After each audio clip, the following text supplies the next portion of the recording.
My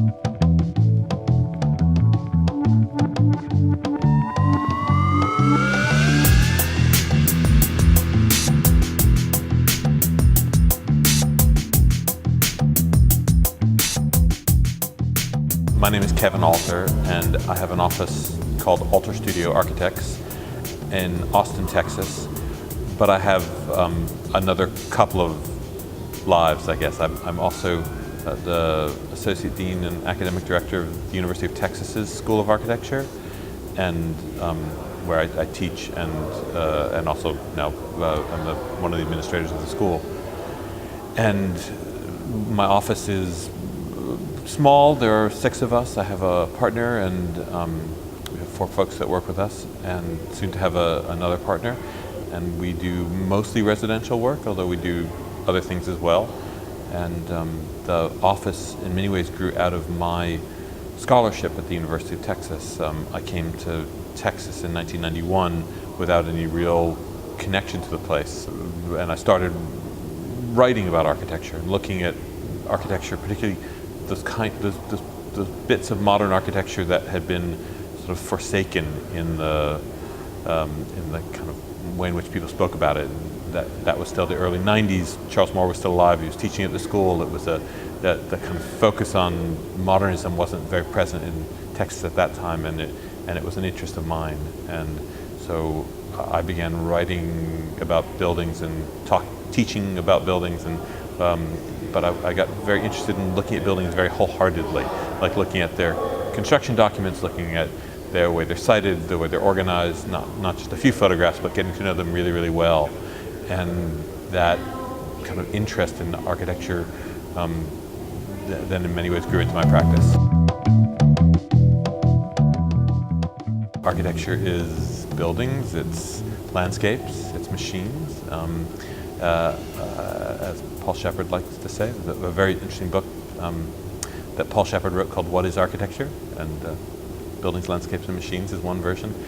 To me, what's interesting about architecture is the way in which it is a background for and a kind of impetus for social relations, for public and private events. I'm as interested probably as anybody in how beautiful something is, but in the end, to me, the least interesting thing about architecture is what it looks like. I'm more interested in the things that it does, the way it inspires living in a different way or in a compelling way, even if it's not different. Architecture is a kind of catalyst for social occasion and at its most interesting level. They have many roles, and certainly it's a poignant role that they play. In a smaller community, they play a role of a trusted advisor, of someone who can help to galvanize people's ambitions, people's dreams, enable them to live a more compelling and interesting life. And if that's doing a house or doing an addition or doing an office, at some level that's an incredibly important role. I think architects have a responsibility to take more of a leadership role than they often play in the world of, well, at least in the United States. But I would say much of the world. I mean, it is I would say to be a good architect, one has to have a combination of extraordinary immodesty and extraordinary modesty. I mean, immodesty verging almost on hubris, where at a simple level, an architect has to be able to say to a client, I know you're asking me for something, but this other thing would be better for you. And at another level, as much as it's the artwork that we do, an architect has to be modest enough to know this is not their sole project. This is not, it's not about them. It actually serves many, many other constituencies. And at some level, I think some architects err on one side or the other, either on the side of hubris or on the side of modesty. Neither makes for a fabulous architect, I think. The interest is in the combination of both. I think in terms of the architect's role in society, it is important to be a leader and to help steer the development of a society, of an individual's family, of an organization towards the things that will be best for it, as well as the many other constituencies that any building engages. Well, I have an unusual office in that I wear these two hats. I run a school, I teach, and then I also have my practice. I guess a number of architects teach and have a practice, and they work very well together. I think for me, I love building buildings. I'm like a child. Like I still am amazed every time a line that I've drawn is actually poured in concrete or built in steel or something. I think it's just extraordinary, and I love going to building sites. But the practice of architecture is difficult, and it is, in many respects, in my mind, it is so often geared towards lowering the ambitions of a project. It's difficult. One deals with budgets, one deals with difficult personalities, with problems, and the pull towards convention is incredibly strong. And just getting anything built that is of quality, I have a certain admiration for. On the other hand, for me, having also a kind of foothold in teaching and in academia and in writing, the thing that's so interesting to me about that is that it raises ambition. It's that all of my students want to change the world. When I'm in that context, I want to change the world. That I want the work I do to be deeply meaningful. And so the search, in many ways, an architectural education is a search for meaning, is trying to understand the parameters for how an individual, me or my students, determine how the work that we do as architects is meaningful, and then hopefully pursue a practice of that kind. And having a foot in both camps, or stirring both pots, or whatever metaphor one wants to use, allows me to kind of hopefully continue a real respect for and a deep engagement with the profession, but then on the other hand, a real interest in being as ambitious as possible. And to me, I'm really interested in innovation, but innovation that the net effect of is a positive thing. That doesn't necessarily mean at the moment it could be something that develops over time, but I feel like all of the work that I want to do needs to be innovative, but I don't feel it has to be radically different than everything else. If the innovation brings me to something that is subtle, I'm very happy with that, or if it brings me to something that is more outrageous, I'm also happy with that. Under the guise of being innovative, architects often do things that are problematic, and so I'm interested in innovation a lot, but I also feel like the role of that in the office is also about, fundamentally, it's about how positive the net effect of it is. I think networking is incredibly important for a lot of reasons. I have to say it's probably the thing I do least well. We spend very little time on networking, and I lament that. I lament that when I come to give a lecture, that I don't spend more time in a different place and getting to know the different people and learning from them. Clearly, the people that do that have amazing opportunities that open for them, and I would say certainly it's slightly hypocritical of me, because I think I would always advise someone that they should spend some effort on that, and I spend very little effort on it myself, and I lament that. I think, though, it's more than just opening up opportunities for oneself, networking with clients, networking with colleagues. Seems like the advantage of networking is actually about expanding the things, the possibilities in one's own brain. I mean, one of the great pleasures for me in architecture is being a professional, is not thinking of architecture as my own artwork that I do apart from everything else, and then I bring to a client and say, here, build this, but actually is that the work I do is part of a larger process that involves talking to other people. It's always a kind of conspiracy with clients and with contractors and with codes or government officials or whatever. And I like that conspiracy. I like that it's a collaboration. Maybe it's 'cause I have a twin brother, so maybe I'm gregarious by birthright. But I like the sense that one works with others, and inevitably the people I work with bring knowledge and information and value to the project. I mean, let's be clear, very few clients come to an architect when they are not doing well. You know, if it's residential, they're financially doing well, their families are expanding, they're generally in a good place in the world. Businesses, it's the same kind of thing, institutions, and so it tends to be a pretty optimistic conversation. But and when people come to an architect, they are generally fairly accomplished. So if it seems like it would be foolish not to want to know the information that they bring to the table. It's not always directly relevant to the project, but it's in some way it is. If working with people that have great knowledge about their own fields allows me to be a richer person, richer in a wholehearted sense, not necessarily richer financially. And I think networking is the same kind of thing. The thought about networking just to make a connection to get a job or to commission, it seems that happens, but that seems almost secondary to the way in which allowing other perspectives and other bodies of knowledge into one's life makes you a richer person, and at a certain level that makes you a better architect.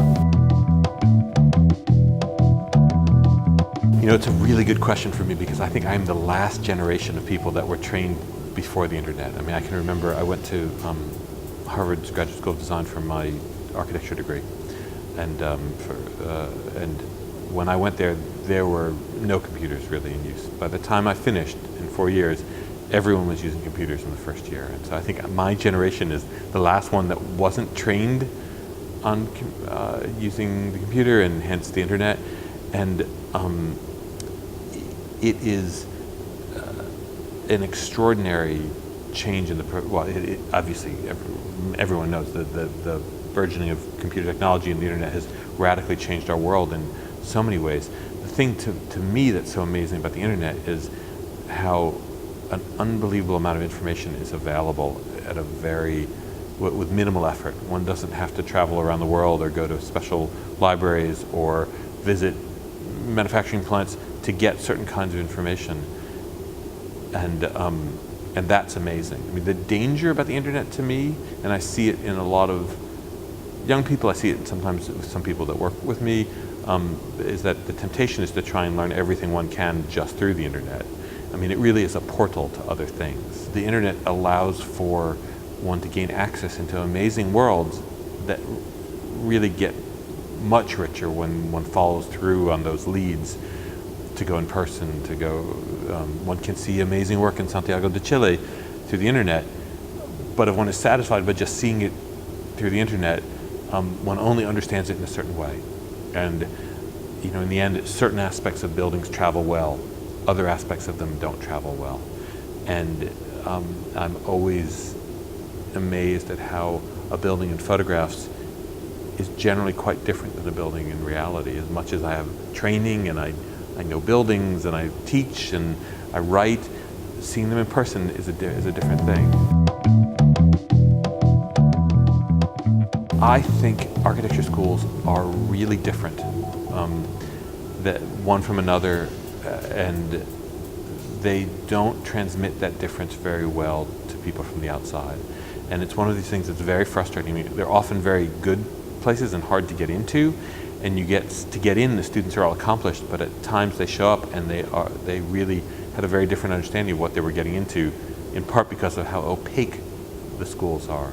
So in terms of advice for someone interested in studying, to get to know more about an institution, I think prospective students should look at the student work, should try at some level.